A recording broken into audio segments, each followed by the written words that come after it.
Assalamualaikum warahmatullahi wabarakatuh. Kembali lagi di channel Seneng Tani bersama saya Titis. Semoga Anda tetap senang untuk menjadi petani. Dan semoga sahabat Seneng Tani semua sehat selalu ya, dan tetap semangat untuk bertani. Sahabat Seneng Tani, pada kesempatan kali ini kita akan membahas beberapa hama yang biasanya menyerang tanaman cabai terutama di musim kemarau, dan apa saja yang bisa kita lakukan untuk mengendalikan populasi hama tersebut. Jadi simak video kali ini sampai akhir ya.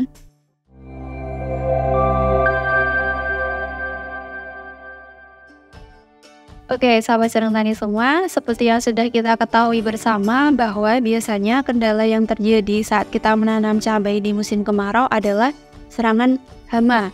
Biasanya jika musim penghujan, untuk serangan penyakit dari jenis jamur ataupun bakteri ini bisa meningkat dengan pesat karena kelembaban yang tinggi. Berbeda halnya dengan musim kemarau. Jadi biasanya untuk musim kemarau serangan hamanya relatif lebih tinggi karena perkembangbiakan hamanya pun lebih cepat. Nah, sebenarnya ada beberapa faktor yang bisa menyebabkan perkembangbiakan hama ini meningkat dengan pesat. Yang pertama adalah dari faktor abiotik atau dari faktor kondisi alamnya. Yang pertama yaitu dari faktor cuaca yang sangat menentukan naik turunnya perkembangbiakan hama ini, yaitu berupa suhu, di mana saat musim kemarau suhunya relatif lebih tinggi daripada musim penghujan. Kondisi ini biasanya lebih memungkinkan beberapa hama untuk bisa tumbuh dengan baik dan juga berkembang biak dengan baik. Kemudian di musim kemarau juga kondisinya cenderung lebih kering dan tidak ada hujan. Jadi biasanya beberapa hama jika hujan turun dengan deras, maka kemungkinan populasinya akan menurun dengan drastis. Apalagi untuk hama-hama yang berukuran kecil seperti kutu-kutuan, biasanya hama-hama ini akan langsung menurun populasinya karena dia bisa terbawa oleh air hujan tersebut. Berbeda jika musim kemarau karena tidak ada hujan, jadi otomatis hama-hama tersebut bisa tetap bertahan dan dia pun juga bisa melangsungkan perkembangbiakannya. Kemudian dari faktor cuaca tadi, karena musim kemarau ini biasanya kondisi anginnya lebih cepat, jadi kondisi angin yang lebih cepat ini bisa membantu hama, terutama hama yang berukuran kecil, untuk bisa berpindah tempat. Biasanya hama kutu-kutuan dia bisa terbang namun tidak bisa sampai jarak yang jauh, jadi untuk pergerakannya dia dibantu oleh angin tersebut. Jadi otomatis jika anginnya semakin kencang, maka perpindahan hama dari tanaman satu ke tanaman yang lain bisa juga semakin cepat. Nah, kemudian faktor yang lain adalah dari faktor biotik atau dari makhluk hidup, yaitu yang berupa tanaman inang itu sendiri ataupun dari karakteristik hamanya. Nah, jadi untuk faktor dari tanaman inang, biasanya populasi hama ini akan bisa meningkat dengan pesat saat ketersediaan pangan melimpah. Jadi untuk area persawahan yang tanamannya ini merupakan tanamannya sejenis, biasanya hamanya pun juga hanya beberapa jenis, namun populasinya jauh lebih tinggi karena ketersediaan pangan yang sangat melimpah tadi. Kemudian dari segi tanaman inangnya tadi, beberapa hama ini juga perkembangbiakannya sangat dipengaruhi oleh fase pertumbuhan dari tanaman inangnya. Nah, karena beberapa hama hanya menyerang tanaman saat fase vegetatif, sedangkan ada juga beberapa hama yang hanya menyerang tanaman saat fase generatif. Nah, untuk hama-hama yang bisa menyerang tanaman cabai saat fase vegetatif, yaitu biasanya berupa kutu-kutuan seperti tris, apit, kutu kebul, tungau. Karena kutu-kutuan ini lebih menyukai jaringan tanaman yang masih muda, di mana jaringan tanaman yang masih muda ini kandungan kadar airnya jauh lebih tinggi dibandingkan dengan jaringan yang lebih tua. Jadi biasanya kutu-kutuan ini akan lebih senang untuk menyerap cairan di daun yang muda daripada daun yang tua. Jadi otomatis jika tanaman cabai memasuki fase vegetatif, kutu-kutuan ini akan sangat menyukai karakteristik dari tanaman yang masih muda tersebut untuk dihisap cairannya. Selain itu, saat fase vegetatif ada beberapa jenis ulat juga yang bisa menyerang tanaman cabai yang bisa memakan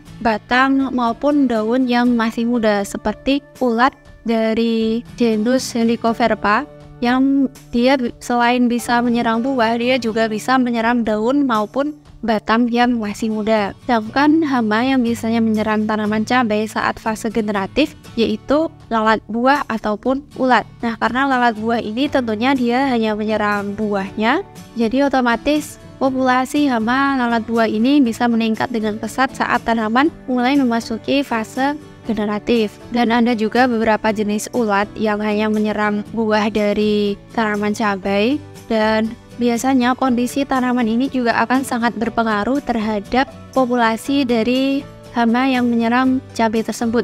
Biasanya tanaman cabai yang terpenuhi asupan nutrisinya, kemudian pertumbuhannya juga bagus, otomatis jaringan tanamannya sehat. Nah, biasanya ini lebih disukai oleh berbagai jenis hama karena hama-hama tersebut bisa mendapatkan sumber pakan yang berkualitas. Jadi semakin banyak kandungan nutrisi yang diserap oleh tanaman tersebut, maka kemungkinan serangan hamanya pun juga semakin meningkat. Hal ini bisa kita dapati pada serangan hama aphids atau kutu daun. Biasanya aphids yang menyerang tanaman cabai ini, saat tanaman cabai tersebut terpenuhi kebutuhan nutrisinya, populasi aphids yang berwarna gelap ini akan jauh lebih tinggi dibandingkan dengan aphids yang berwarna lebih terang. Biasanya aphids yang berwarna lebih gelap ini memiliki kemampuan untuk berkembang biak lebih cepat, sehingga populasinya pun akan meningkat dengan pesat. Nah, aphids yang berwarna gelap ini biasanya karena kandungan nutrisi yang terkandung di dalam tanaman cabai tersebut sangat banyak, jadi populasi hama aphids yang berwarna gelap ini juga bisa meningkat dengan pesat. Kemudian faktor biotik selanjutnya adalah dari karakteristik hama tersebut, yaitu dari cara perkembangbiakan hama tersebut. Ada beberapa hama yang dia ini mampu berkembang biak dengan cara kawin, namun ada juga beberapa jenis hama di mana dia ini mampu berkembang biak tanpa melalui proses perkawinan. Contohnya yaitu aphids atau kutu daun. Jadi aphids ini bisa berkembang biak dengan parthenogenesis atau tanpa melalui proses perkawinan. Jadi otomatis perkembangbiakannya semakin cepat dibandingkan dengan beberapa jenis hama yang lain. Sedangkan hama yang bisa berkembang biak dengan cara kawin seperti ulat, ini masih bisa kita kendalikan populasinya dengan menggunakan perangkap ataupun atraktan. Karena dengan menggunakan atraktan ini, kita bisa mengendalikan hama jantan, di mana jika hama jantannya ini bisa kita kendalikan, otomatis tidak bisa membuahi hama betina, jadi hama betinanya tidak mampu bertelur, jadi populasinya bisa kita tekan. Nah, itu adalah beberapa faktor yang bisa berpengaruh terhadap meningkatnya perkembangbiakan hama di musim kemarau. Selanjutnya kita akan bahas mengenai bagaimana cara untuk mencegah serangan hama-hama tersebut. Karena mencegah lebih baik daripada mengobati, jadi pencegahan ini menjadi hal yang sangat penting untuk mengantisipasi perkembangbiakan hama yang meningkat dengan pesat dan juga untuk meminimalisir modal yang kita keluarkan untuk mengendalikan hama tersebut. Nah, cara pertama yang bisa kita lakukan untuk mencegah perkembangbiakan hama yaitu dengan rotasi tanaman. Mengapa? Karena dengan kita menanam jenis tanaman yang berbeda pada suatu lahan, ini akan bisa memutus siklus hidup dari hama yang menyerang lahan tersebut. Nah, urutan rotasi tanaman yang bisa kita terapkan di lahan kita yaitu dengan urutan buah, kacang, daun, umbi. Misalnya untuk tanaman dari jenis buah yang bisa kita tanam yaitu misalnya cabai.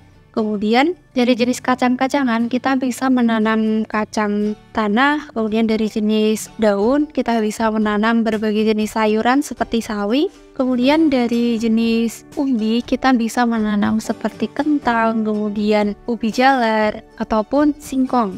Dan dengan merotasi berbagai jenis tanaman ini kita bisa memutus siklus hidup dari hama yang menyerang suatu lahan, karena beberapa hama sifatnya polifag atau memiliki jangkauan inang yang luas, jadi dia bisa memakan berbagai jenis tanaman, khususnya dari tanaman yang masih satu famili. Nah, dengan kita menanam dari tanaman yang berbeda famili ini, kita bisa memutus hama yang sifatnya polifag tersebut. Jadi untuk sahabat serang tani yang sering menanam cabai mungkin bisa menerapkan rotasi tanaman ini untuk mengendalikan hama yang sudah berkembang biak di lahan sahabat serang tani semua. Pencegahan selanjutnya adalah dengan menanam tanaman refugia sebelum dilakukan penanaman tanaman utama. Apa sih refugia itu? Jadi refugia ini merupakan sejenis tanaman yang memiliki bunga, di mana tanaman berbunga ini bisa menarik serangga predator yang bisa menjadi musuh alami dari hama tanaman cabai yang kita tanam. Nah, jadi sebelum kita melakukan penanaman cabai, kita bisa menanam tanaman refugia seperti kenikir, kemudian bunga kertas, bunga matahari. Harapannya sebelum dilakukan penanaman cabai, tanaman berbunga ini bisa tumbuh terlebih dahulu. Jadi saat tanaman cabainya sudah besar, bunganya pun sudah mulai muncul, jadi bisa menjadi habitat dari serangga predator yang menjadi musuh alami dari hama-hama yang menyerang tanaman cabai. Serangga predator yang bisa menjadi musuh alami dari hama seperti capung, kemudian ada juga dari jenis kumbang koksi, kemudian ada juga dari berbagai jenis laba-laba. Nah, serangga-serangga predator ini telah terbukti di berbagai penelitian mampu mengendalikan hama yang menyerang tanaman utama, khususnya dari jenis hama yang berukuran kecil seperti kutu-kutuan dan juga lalat buah. Kemudian pencegahan selanjutnya adalah dengan melakukan monitoring secara berkala di lahan kita. Jadi jika kita membiarkan saja lahan kita tanami cabai, kemudian tidak kita lakukan monitoring secara berkala atau tidak mengamati secara intens tanaman-tanaman cabai tersebut, maka jika ada serangan hama yang masih sedikit, masih tidak bisa terdeteksi, kita akan kewalahan karena hama ini bisa berkembang biak dengan cepat saat kita tidak melakukan monitoring secara berkala tadi. Jadi penting sekali untuk mengidentifikasi keberadaan hama ini dari awal. Harapannya adalah untuk bisa menekan perkembangbiakan populasi yang semakin cepat dan juga untuk menekan gejala yang ditimbulkan oleh serangan hama tersebut. Kemudian cara pencegahan selanjutnya kita bisa lakukan dengan sanitasi lahan atau dengan memastikan lahan kita ini bersih dari berbagai sisa tanaman ataupun sisa-sisa tanaman yang sudah terserang hama, atau bisa juga dengan melakukan pengendalian secara mekanik dengan mengambil hamanya secara langsung, khususnya untuk hama-hama yang bisa terlihat dengan jelas ataupun berukuran besar seperti ulat. Ini kita bisa lakukan sanitasi lahan secara berkala juga untuk meminimalisir penyebaran hama dari tanaman satu ke tanaman lain ataupun dari tanaman yang sudah terserang ke tanaman yang belum terserang. Jika kita tidak rutin melakukan sanitasi lahan, maka ada beberapa sisa tanaman yang ini bisa menjadi rumah untuk hama-hama tersebut berkembang biak. Padahal sebenarnya kita bisa membersihkan sisa-sisa tanaman tersebut, kemudian kita buang ataupun kita bakar untuk menekan populasi hama yang menyerang tanaman cabai kita. Nah, kemudian pencegahan juga bisa kita lakukan dengan pengolahan lahan. Hama seperti ulat biasanya pupanya ini berada di dalam tanah tersembunyi, jadi kita tidak bisa mengidentifikasi secara jelas karena pupanya berada di lahan. Jadi jika kita melakukan pengolahan lahan sebelum penanaman cabai, ini bisa lebih menekan populasi hama ulat tadi, terutama saat stadia pupa atau kepompong yang berada di dalam tanah. Karena jika kita melakukan pengolahan lahan, jadi tarahnya bisa kita balik, yang awalnya bagian bawah terdapat banyak pupa ulat, jika kita melakukan pengolahan lahan bisa berpindah ke bagian atas. Kemudian pupa-pupa tersebut juga bisa terkena oleh alat atau mesin pertanian yang kita gunakan untuk mengolah lahan tadi, jadi dia bisa mati dan dia juga bisa terkena oleh sinar matahari secara langsung, jadi pupa tersebut tidak bisa berkembang menjadi imago atau hama stadium dewasa. Pencegahan selanjutnya adalah dengan memilih tanaman yang tepat jika kita ingin menerapkan tumpang sari di lahan kita. Jadi tumpang sari ini sebenarnya memiliki poin plus dan juga memiliki kelemahan. Poin plusnya adalah kita bisa memanen berbagai jenis tanaman di lahan kita, sedangkan efek negatifnya adalah beberapa hama ini bisa bersembunyi di tanaman yang kita tumpang sarikan tadi karena hama tersebut sifatnya polifag atau memiliki kisaran inang yang banyak. Jadi jika kita menanam tanaman yang salah, populasi hama ini bisa meningkat dengan pesat karena ketersediaan pakan yang sangat melimpah di lahan kita. Beberapa hama seperti kutu-kutuan biasanya mampu berkembang biak pada tanaman cabai. Selain itu juga bisa berkembang pada tanaman tomat, kemudian tanaman yang berdaun lebar dan juga tipis seperti melon, kemudian kacang panjang ataupun terong. Nah, dengan kita menanam tanaman tadi di lahan yang berdekatan ataupun kita tumpang sarikan, maka otomatis hama-hama tersebut bisa berkembang biak di tanaman yang lain tadi. Nah, jadi itu adalah beberapa hal yang bisa kita lakukan untuk mencegah perkembangbiakan hama yang semakin pesat di musim kemarau. Upaya pencegahan tadi sudah kita lakukan, namun hama tetap bisa berkembang biak dengan cepat. Jalan utamanya adalah dengan pengendalian hama ini bisa kita lakukan menggunakan berbagai jenis insektisida ya, ataupun bisa juga menggunakan perangkap ataupun dengan pengendalian mekanik yang lain. Nah, untuk pengendalian hama dengan insektisida ini bisa kita bagi menjadi beberapa jenis. Untuk tanaman cabai, hama kutu-kutuan misalnya thrips, ini bisa kita kendalikan dengan insektisida berbahan aktif abamectin, kemudian imidacloprid, dan beberapa jenis insektisida lain. Sebenarnya hama kutu-kutuan ini bisa kita kendalikan dengan berbagai jenis bahan aktif insektisida. Namun tentunya ini juga memiliki efektivitasnya tersendiri untuk masing-masing bahan aktif tersebut. Nah, di sini kita memiliki beberapa referensi untuk sahabat senang tani yang ingin mengendalikan hama kutu-kutuan bisa menggunakan bahan aktif seperti abamectin.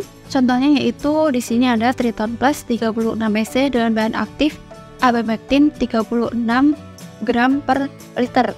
Nah, mungkin sahabat senang tani juga sudah banyak yang menonton video kami mengenai review dari produk Triton Plus 36 EC ini yang sudah terbukti, yang sudah dibuktikan oleh banyak petani, terbukti efektif untuk mengendalikan serangan hama thrips pada tanaman cabai. Nah, kemudian untuk hama dari jenis aphids atau kutu daun, sahabat senang tani bisa juga menggunakan insektisida berbahan aktif abamectin. Namun untuk alternatif lain, barangkali hama di lahan sahabat senang tani ini sudah kebal, sahabat senang tani bisa menggunakan insektisida berbahan aktif chlorpyrifos dan cypermethrin. Contoh produknya yaitu Swift 550 per 50 EC. Jadi kandungan dari insektisida ini adalah bahan aktif chlorpyrifos dan juga cypermethrin. Jadi kandungannya ganda, jadi otomatis efektivitasnya pun juga lebih baik karena bahan aktifnya ganda. Dan untuk insektisida Swift ini sudah kita buktikan di lahan kami untuk mengendalikan hama aphids atau kutu daun pada tanaman cabai, dan sudah terbukti 5 jam setelah pengaplikasian Swift ini populasi hama aphids atau kutu daun pada tanaman cabai yang berada di bawah bagian daun ini bisa menurun, terbukti dengan kematian dari hama aphids tersebut dan bisa dibuktikan dengan hama yang berjatuhan ke mulsa. Jadi untuk efektivitas dari insektisida Swift ini bisa dibuktikan di gambar ini. Ini merupakan gambar sebelum diaplikasikan insektisida Swift. Terlihat banyak sekali kutu daun yang bersembunyi di bawah daun.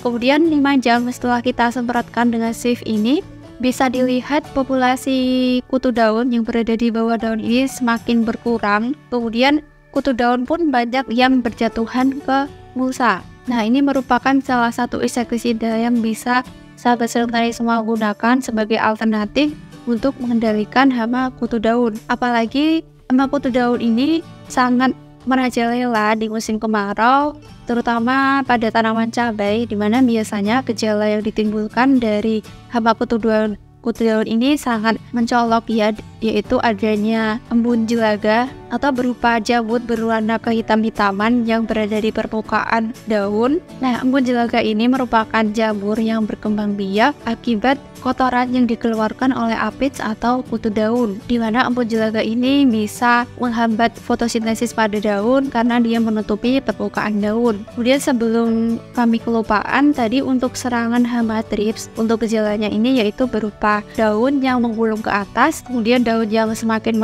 mengeriting karena thrips ini menghisap cairan daun. Dan biasanya untuk hama kutu-kutuan ini, gejala yang tampak pada tanaman cabai biasanya merupakan kombinasi dari serangan hama kutu-kutuan tadi. Jadi bisa saja tanaman cabai sahabat Sarang Tani ini mengeriting, kemudian ada yang menggulung ke bawah ataupun menggulung ke atas, ada juga yang sampai berlubang ataupun rontok. Nah, ini merupakan kombinasi dari serangan hama kutu-kutuan yang menyerang cabai. Nah, jika sahabat Sarang Tani menemukan gejala tanaman cabainya ini menggulung, daunnya menggulung ke bawah, kemudian pucuknya gosong atau berwarna kecoklatan, ini bisa jadi merupakan serangan hama tungau.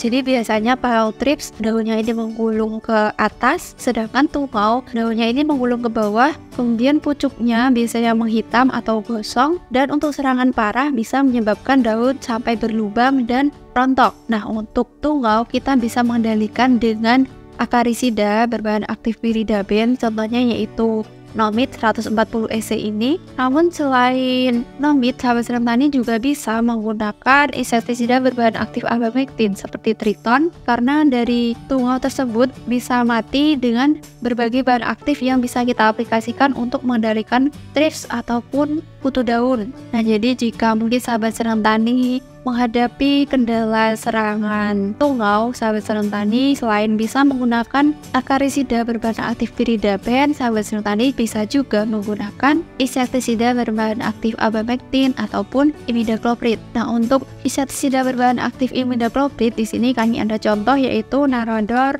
30 WP, di mana Narador ini sudah terbukti mampu mengendalikan hama kutu-kutuan dan juga bisa juga mengendalikan tungau untuk tanaman cabai. Jadi beberapa insektisida ini bisa menjadi referensi untuk sahabat Sarang Tani, apalagi jika sahabat Sarang Tani ini menghadapi kekebalan dari hama. Sahabat Sarang Tani bisa merolling insektisidanya menggunakan bahan aktif yang lain. Nah, kemudian kita beralih untuk serangan hama ulat. Biasanya hama ulat yang menyerang tanaman cabai, selain bisa menyerang batang muda ataupun daun muda, ulat ini juga bisa menyerang buah. Jadi ini sangat menyebabkan kerugian yang berarti untuk tani, karena ulat ini bisa merusak buah cabainya. Jadi buahnya bisa berlubang, kemudian rontok, dimana ini bisa menurunkan keuntungan yang kita dapatkan. Nah, untuk ulat ini sahabat Sarang Tani bisa menggunakan berbagai bahan aktif juga sebenarnya. Contohnya di sini Naradol ini juga bisa kita gunakan untuk mengendalikan ulat. Kemudian Swift juga bisa kita gunakan untuk mengendalikan ulat. Dan di sini kami ada salah satu produk insektisida yang sudah kita buktikan sendiri di lahan kami, yaitu Tivoli 45 SP dengan bahan aktif metomil. Nah, insektisida ini sudah kita coba di lahan kami sendiri untuk tanaman cabai yang masih kecil, di mana serangan ulatnya tinggi.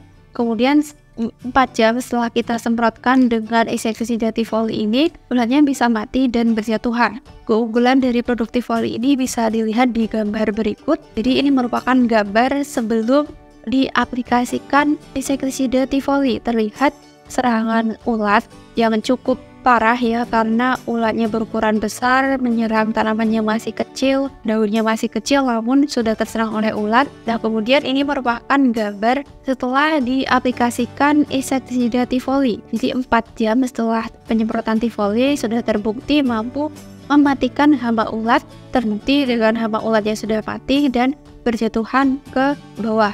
Nah, insektisida Tivoli ini bisa menjadi salah satu referensi ya untuk sahabat Sarang Tani yang sedang menghadapi kendala serangan hama ulat. Nah, kemudian hama selanjutnya adalah lalat buah. Biasanya untuk pengendalian lalat buah ini sebenarnya bisa kita kendalikan dengan cara mekanis, yaitu dengan memasang kabut barus pada ajir. Kemudian kita juga bisa memasang yellow trap atau lem perangkap. Kemudian juga kita bisa memasang atraktan, yaitu berupa metil eugenol yang bisa menarik serangga jantan untuk masuk ke dalam perangkap tersebut. Jadi otomatis populasi lalat buah jantan bisa terkendali. Jadi lalat buah betina tidak bisa dibuahi, tidak bisa bertelur di dalam buah, dan otomatis serangan lalat buah pun bisa ditekan. Nah, untuk pengendalian menggunakan insektisida sintetis, sahabat Sarang Tani bisa menggunakan insektisida berbahan aktif profenolfos seperti contohnya yaitu Kurakron ini. Selain itu, Sahabat serang tani juga bisa menggunakan insektisida berbahan aktif dimetoat, seperti contohnya yaitu di sini ada Santoat 400 EC. Sebenarnya untuk lalat buah ini juga bisa dikendalikan dengan berbagai jenis insektisida. Namun umumnya yang biasa digunakan oleh para petani adalah insektisida berbahan aktif Profenofos, contohnya Kuracron 500 EC, ataupun insektisida berbahan aktif dimetoat, contohnya yaitu Santoat 400 EC ini. Nah, itu adalah beberapa insektisida yang bisa sahabat serang tani gunakan untuk mengendalikan berbagai hama yang menyerang tanaman cabai. Selanjutnya, karena serangan hama, terutama kutu-kutuan seperti kutu kebul, ini bisa memacu perkembangan penyakit yang disebabkan oleh virus kuning atau virus Gemini. Jadi, sahabat serang tani juga bisa mengantisipasi serangan virus kuning tersebut dengan mengendalikan serangga vektornya. Karena serangan virus kuning ini belum ada obat yang sudah terbukti mampu menyembuhkan tanaman dari serangan virus kuning, jadi kita bisa melakukan pencegahan supaya virus kuning tersebut tidak masuk ke lahan kita, yaitu dengan mengendalikan hama vektornya. Nah, hama vektor virus kuning ini bisa berupa kutu kebul dan kutu-kutuan lain. Jadi sahabat serang tani bisa menggunakan insektisida seperti yang sudah saya sampaikan tadi. Dan untuk membantu pemulihan tanaman pasca terserang hama ataupun virus kuning, kita bisa mengaplikasikan pupuk yang mengandung unsur mikro, contohnya yaitu Vitaron SL, di mana dengan Vitaron SL ini karena kandungannya adalah berbagai unsur hara mikro yang mampu membantu pemulihan sel-sel tanaman pasca terserang hama ataupun penyakit, jadi pemulihan tanaman bisa terjadi lebih cepat dan jaringan-jaringan tanaman yang baru bisa terbentuk dengan cepat juga. Jadi untuk pemulihan tanaman pasca terserang hama ataupun penyakit, sahabat serang tani bisa mempercayakan Vitaron SL untuk diaplikasikan ke tanaman cabai sahabat serang tani semua. Nah, mungkin itu saja ya yang bisa saya sampaikan pada kesempatan kali ini.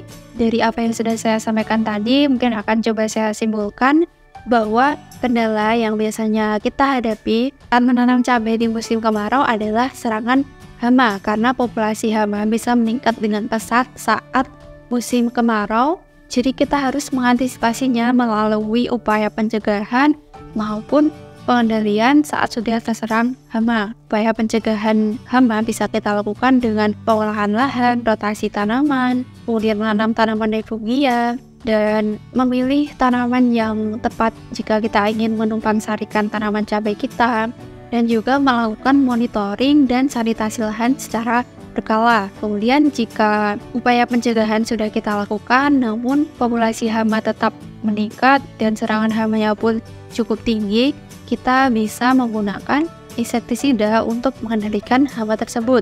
Dan biasanya hama yang menyerang tanaman cabai khususnya saat musim kemarau adalah dari jenis kutu-kutuan seperti thrips, aphids, kutu kebul, dan tungau. Nah, untuk hama thrips, sahabat serang tani bisa menggunakan insektisida berbahan aktif abamectin, contohnya yaitu Triton Plus 36 EC. Sedangkan untuk hama lain seperti aphids atau kutu daun, sahabat serang tani bisa menggunakan insektisida berbahan aktif chlorpyrifos dan sipermetrik, contohnya yaitu Swift 550/50 EC. Kemudian untuk tungau, sahabat serang tani bisa menggunakan akarisida berbahan aktif Pyridaben ataupun bisa juga menggunakan berbagai insektisida yang digunakan untuk mengendalikan kutu-kutuan tadi. Selain itu, bahan aktif imidacloprid juga bisa kita gunakan untuk mengendalikan kutu-kutuan tadi.